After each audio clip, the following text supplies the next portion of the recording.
Hai guys, Assalamualaikum. Selamat kembali ke DPP Studios bersama saya Amirul Aiman dan saya Tun Teja untuk musim baru yang lebih mencabar, saingan Liga Super Malaysia 2022. Episod yang lama kita dah tinggal dah, 2021. So kita nak cerita apa sebenarnya preparation Penang FC untuk 2022. Sejujurnya Tun, setelah tersingkirnya Penang daripada saingan Piala Malaysia 2021, ingat lagi apa jadi video-video kita?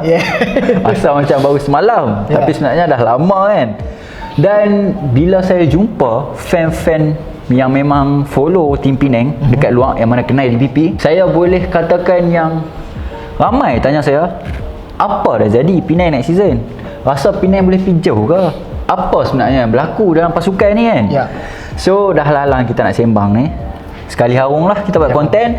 Kita boleh explain dekat viewer DPP Studio apa sebenarnya yang berlaku dan juga apa persediaan Penang untuk nak menghadapi saingan Liga 2022. Last season kita dikenali sebagai underdog, baru naik Liga Premier.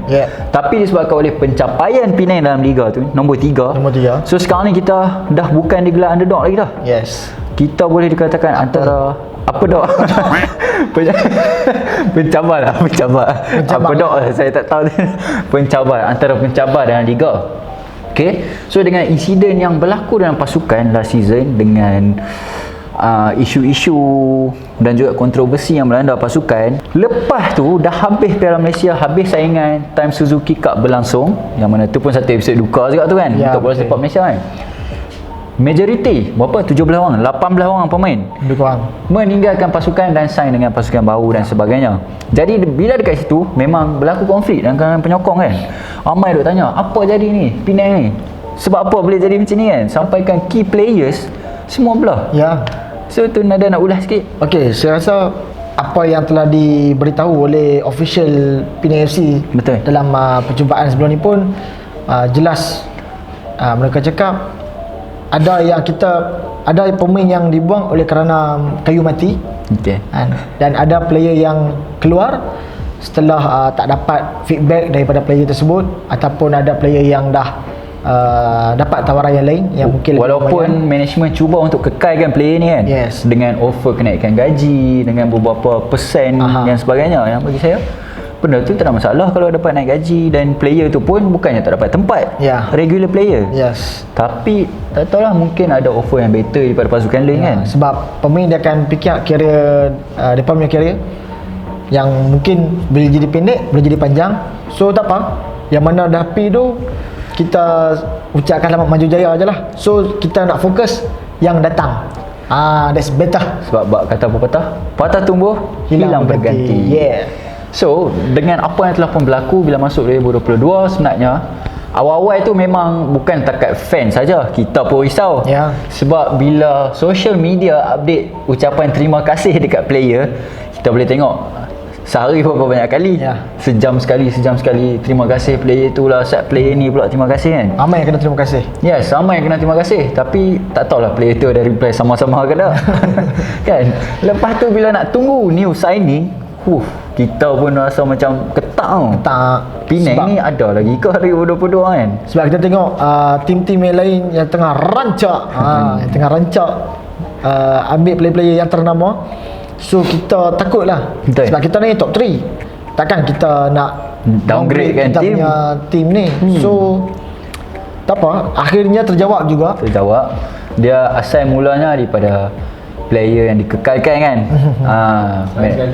Sehari sekali tu pun sehari sekali player yang dikekalkan. Lepas tu baru new signing.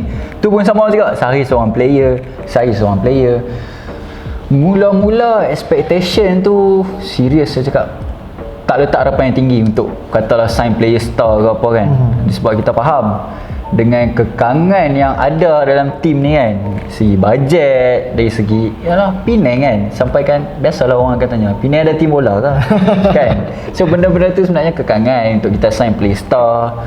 Tapi alhamdulillah last season kita tak ada masalah tunggakan gaji, betul? Tak ada. Itu satu benda kita boleh puji management Penang FC, dengan gaji yang katanya dibayar on time kan, dengan tak ada pun tunggakan potongan gaji semua clear elok sebab kita ada pegawai kewangan dan sebagainya kan. Tu satu tindakan profesional sebab Penang kita tahu rekod Penang macam mana tu kan. Yes. Masa kalau tak ada masalah gaji bukan Penang lah, dululah. Ni dulu punya cerita lah. Tu Kalau trademark Penang. Trademark lah. Sampai menang Premier League pun ada tunggakan. Ada, dia masih lagi ada. Tapi alhamdulillah terlepas saya rasa tak dengar lagi. Tak jadi satu isu kan? Tak jadi satu isu. So, isu yang lain ni lah. Dengan kemasukan player-player baru, kita macam nak boleh expect lah. Tak ada pun ramai star yang akan masuk Penang. Sebab yalah, kalau play star ni nak bayar puluh-puluh ribu tu sebulan. Betul. Dengan bajet yang diberitakan oleh pihak pengurusan sendiri daripada board kan, director, 10 juta yang diberikan yang akan digunakan tu pun pecah tiga. Pecah tiga. Untuk senior team, Piala Presiden dan juga Piala Belia. Ya. So 10 juta tu bagi saya memang sangat-sangat terhad nak pecah tiga. Ya, kalau dibandingkan dengan tim-tim yang besar yang lain, ada yang sampai 22 juta. Yes. Ada yang sampai berbelas juta. Tapi tak apa. Kalau 10 million pun, kalau kita boleh urus dengan baik, kita dapat pemain yang saya rasa pun berkualiti yang dia, Walaupun tak ada nama. walaupun tak ada nama. Dia macam ni lah, Penang ni no star no hal lah. Tapi no star ni kita lah bikin hal. Macam tu. Sebab masa sebelum ni pun player yang Penang sign pun kebanyakan bukannya star sangat. Ya. Orang pun tak apa kenal. Betul. Tapi bila masuk Penang, player tu dapat digilap dan dipancing pula oleh kelab luar. So Penang ni kilang. Kilang lah, Arsenal lah. No. No. Kira Penang ni macam kilang lah. Okay. Dan bagi saya, untuk signing yang saya rasa yang antara yang memang ada nama pun goalkeeper lah tu. Goalkeeper dan Hafizul, juga- Ketua Anwar Dan juga Azizanuddin. Azizanuddin. Tu antara player yang star. Selebihnya selain daripada bekas player Penang tu sendiri, nama-nama yang player baru ni memang saya tak kenal. So kalau player baru yang tengah tengok ni, selamat berkenalan kami ucapkan. Sebab kita pun memang kita layan semua game tapi tak kenal secara dekat dengan player-player ni. Yes, betul. So harapnya musim ni kita boleh jumpa lah. Kita boleh sesi sesuai kenal. Dan KPI masih lagi sama. Top 6. Top 6 dan juga di antara Piala FA ataupun Piala Malaysia final. Salah satu final. So stand by date untuk ke Bukit Jalil lah, insyaAllah. Itu pun Dan kalau tak ada friendly time Piala Malaysia ke apa kan. Katanya target salah satu final. So kita harapkan benda tu memang tim take it serious, bukan sekadar cakap depan penyokong saja. Bila dah letakkan sasaran final, dia kena ada satu extra effort berbanding dengan tim lain. Ya. Sebab selalunya tim lain kalau tak target awal quarter final, kan semi final. Ini bila awal-awal yang mana sebenarnya pre-season friendly pun tak start lagi, dah kita letak target salah satu final, maknanya memang kita kena work towards it lah. Ya. Sebab saya rasa walaupun nampak macam lambat kita punya pengumuman player ni, tapi saya rasa Penang ni Team first team first yang dah siap dan juga dah training. Yes. Kalau kita dengar ada tim di Pantai Timur ada bergelut dengan siapa head coach lah, siapa jadi pengurus lah. Kita dah start training. So saya rasa benda tu daripada dia macam kejayaan Premier League masa 2020. Kita start awal, kita dah standby awal, start awal, menang awal. Alright. Lepas tu yang lagi satu kontroversi, signing Coach Chong Yifat. Yang tu memang jadi kontroversi, jadi isu. Ramai kata dia akan jadi head coach, Ya. Coach Thomas akan jadi TD yang baru dan sebagainya. Tapi bila dah keluar satu statement rasmi daripada Penang FC itu sendiri, Chong Yifat akan jadi assistant nombor 2. Ya. Yang akan backup kepada Coach Manzur. Sebab Coach Akmal Rizal akan jadi head coach untuk Piala Presiden. So itulah sebuah sedikit update yang latest tentang Penang FC. Dan mungkin dalam masa terdekat ataupun dah masuk bulan 1, bila import semua dah balik, dah lapor diri, baru akan start friendly. Selalunya macam tu kan? Selalunya macam tu, yes. Dan apa harapan tu untuk Liga Super 2022? Adakah kita masih lagi boleh fight untuk top 3 ataupun sekadar KPI top 6? Okey, saya rasa kita kena positif lah. Positif dengan apa yang Penang tengah merancanakan ni, walaupun dengan bajet yang sangat kurang. So saya rasa untuk top 3 tu tak mustahil. Dia susah tapi tak mustahil. Sebab kita dah buktikan masa lepas. So saya rasa tak mustahil lah untuk top 3. Tapi kalau top 6 pun alhamdulillah. Kan saya tak nak, At least tak turun. at least tak turun. Kan. Dan salah satu lagi nak pergi Bukit Jalil lah. Tapi Bukit Jalil. Sebab dengar-dengar cerita pergi Bukit Jalil tengok tim lain main lah. Mula-mula target 100 turn Piala Malaysia kan. Dah dapat bintang, buah bendera negeri. Duit dah simpan kan. Nak pergi Bukit Jalil ni. Mana tahu Penang masuk final. Tu tim lain pula masuk final. Tapi sebab tim tu kan sama grup dengan Penang. So kita sokong lah. Kan. Rezeki kan, rezeki tim masing-masing. Tapi Penang kena ambilkan pengajaran benda tu last season dan jangan ulangi kesilapan yang sama supaya tim kita boleh improve dan buat something yang lebih baik untuk musim yang baru. Yang paling penting itulah sebab ada pemain yang dah orang kata apa 50-50, maksudnya piala tu tengah berjalan, pertandingan tu tengah berjalan tapi dia dah 50-50. Alah, nak main kat sini ke nak main kat situ, maksudnya offer lain dah masuk.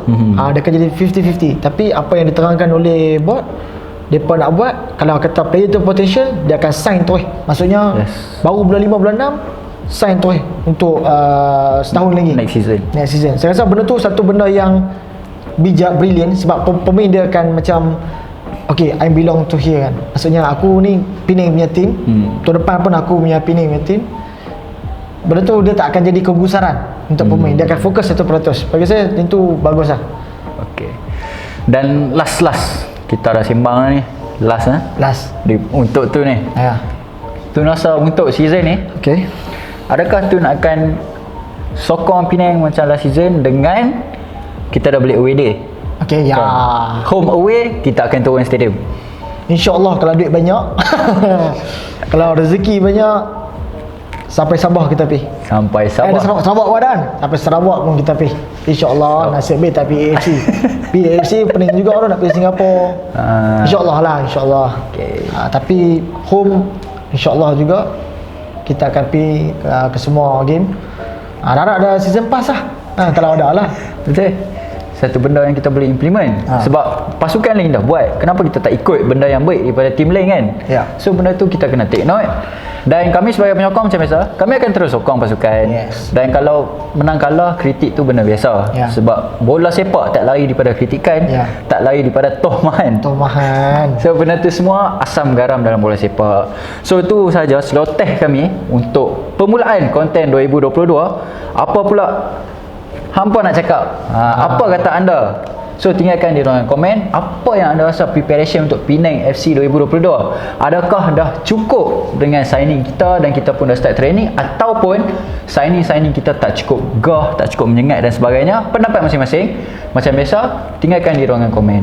Jangan lupa like video ni, jangan lupa share dan jangan lupa subscribe. Kita jumpa dalam next video insya-Allah. Demi kebanggaan, demi Pulau Pinang. Bye bye.